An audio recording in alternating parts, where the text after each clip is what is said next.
What's going on, guys? Your boy Mason. We're back with another video, and in today's video, guys, me going over the brand new Halloween True Seeker Merlin and the should you summon for her banner. So what we're gonna do, guys, we're gonna cover her banner, we're gonna cover the rates of the banner, the format, and then we're gonna also talk about the character kit for True Seeker Merlin, and then we'll come back to the banner at the very end and give you guys my final thoughts on the should you summons. So let's hop in and go over the banner. Before we actually hop into the video, make sure to subscribe to your boy Amazing. We are on the road to the 40,000 subscribers. If you guys have not hit that subscribe button already, man, definitely make sure to. You guys have been enjoying all the videos on the channel lately, so I do appreciate it, man. But without the wait, let's hop in and let's go over the banner for the Halloween True Seeker Merlin. So first things first, the banner is a 3% banner filled with only Halloween characters. So every Halloween character that's come out on Grand Cross is on the banner. So as you guys can see, the True Seeker Merlin is at a 0.5% rate out of a total of 3%. So you have a 1 in 6 chance on your SSRs of actually getting her. So yeah, there is the True Seeker Merlin at 0.5%, and then 0.25% for every other character. But we do have Halloween Meliodas, Halloween Gila, Halloween Elaine, Halloween Roxy, Halloween Shin, Halloween Green Gother, Halloween Matrona, Halloween Slater, Halloween Halloween Deanne, and then Halloween Easton. So that is all the Halloween characters in Grand Cross featured on the banner, with obviously True Seeker Merlin being the rate up 0.5% out of the 3%. And the format of the banner is a 300-600, so 300 you have a chance at getting the Merlin. Still, it's a guaranteed SSR though, but it's a 16% chance at the Merlin, 8% chance at the rest of the characters, and then at the 600 you are guaranteed the brand new Merlin. So that is pretty much the format of the banner and the rates.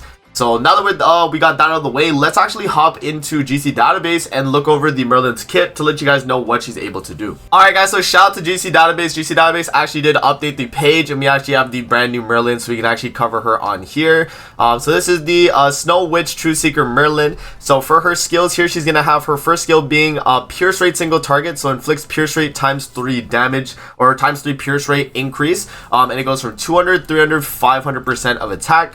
And then for her second skill here, she's going to have Horrible Blizzard, where it's going to deal 180% of attack on rank 1. And then on rank 2, I actually checked in games. I'll show you guys in game as well. But the rank 2 is actually 1 turn, not 2 turns. So GC Database did get that wrong, but bearing in mind, it's kind of the same thing though. Inflicts damage equal to 180% of attack on all enemies, and enemies can only use single target attack skills, let's say for 1 turn, right? Including ultimate moves. So it is including ultimate moves, not excluding ultimate moves.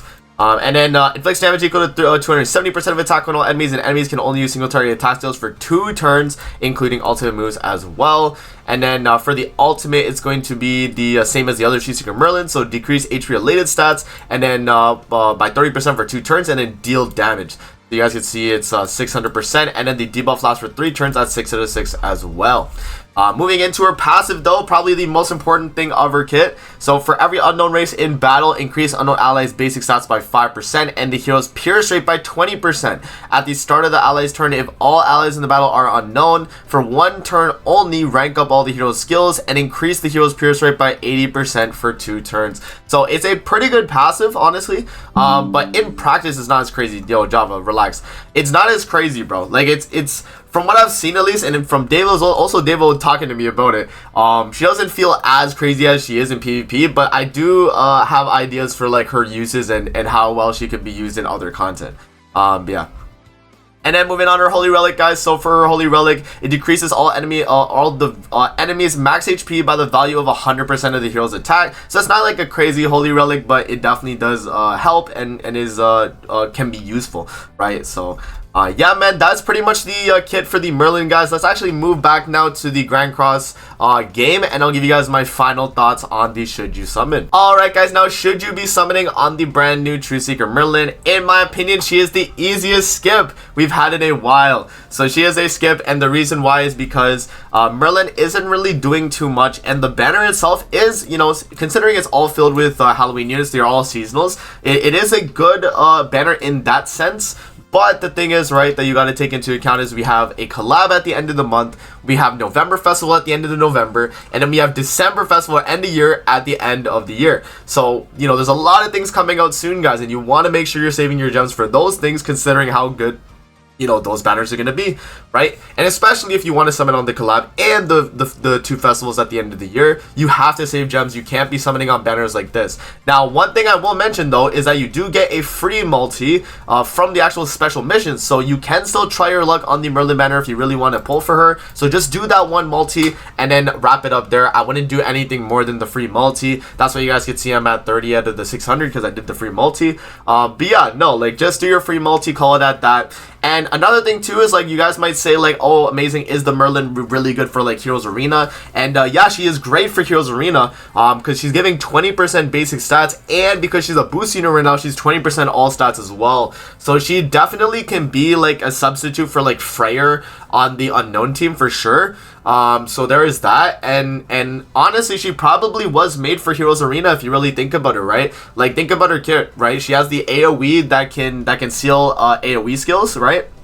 So if you use this in Heroes Arena, you drop the AoE, and if you're facing like tier, right, you can just stop him from doing AoEs, right? So this is definitely a good debuff, and honestly, I feel like the devs had the idea of like Heroes Arena as a priority. Like a lot of people took her into PvP instantly and found out that she's not that great, but in Heroes Arena, she's definitely going to be a very, very strong character. So if you are struggling in Heroes Arena and you feel like you do need another unknown character, then you could pick up the Merlin. But the thing is, man, that Hell is 10% all stats right now, and she's part of the unknown team, so you don't need all the extra unknown like stats. I mean, if you're gonna run Hell at this point, you would probably have to run like a full Ragnarok team variant, right? Like that would be like the only idea I could think you could run.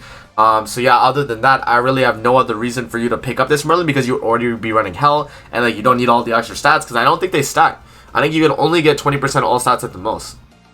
Yeah, I don't know, but I would say overall though, guys, it's definitely going to be a skip banner. The Merlin will come back again, probably on end of year. Considering Easton did rerun on Purgatory Melly's banner last year, I mean, it's definitely possible that this Merlin does rerun at end of year.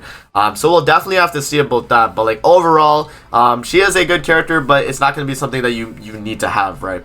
And another thing too, guys, I'll show you one more thing. So let me actually put my zoom in display on. Alright guys, so this is the last thing I want to show you guys before we wrap up the video. But this is what the November Festival banner could actually look like, guys.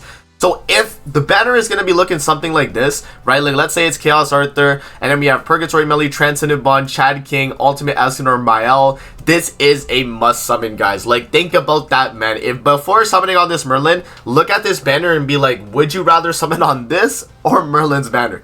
Like just bear that in mind at the beginning, right? Because I feel like that's definitely a very, very important to making a decision, right? And this is a lot of like, you know, what we're going to be getting around the end of the year, right? We have the end of the year banner, and this is the November Festival banner. This is not even the end of year banner. End of year banner would be a month later. So you definitely want to be saving gems, and I think, you know, skipping the Merlin is going to be a good play. You actually just don't need her. She is a good character, but you know, she's not going to be something that's a must-have on your account, and she's not going to like, you know, be super game-changing or anything like that. So that is my reasoning for the should you summon on the Merlin, guys. Let me know in the comment section below what you guys think. But that's going to be it for the video. I hope you guys enjoyed. Don't forget to like, comment, subscribe as always. If you guys want to see more videos like this, definitely let me know in the comment section below. And I'm going to see you guys in the next video. Peace out and have a great rest of your day, guys. See you later, man.